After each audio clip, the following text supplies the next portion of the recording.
Well, there's a whole gamut of different roles and titles. When you're training to become a priest, you're called an ordinand, and that's what I was when I was at Yorkshire Ministry course. Then you get ordained. You have a big celebration service with the bishops and lots of vicars and your family. And at that point, you're ordained and you become a deacon. It's the sort of first role of ordained ministry within the Church of England, but it's one that we all hold. So even the Archbishop of Canterbury would still say that he has a deacon role.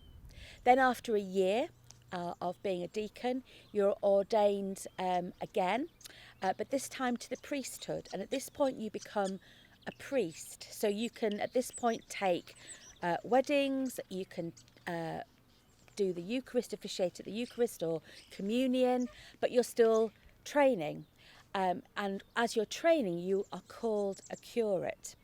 And at the end of 3 or 4 years of that curacy, your bishop says whether you are officially ticked off and you can go and take up an incumbent role somewhere.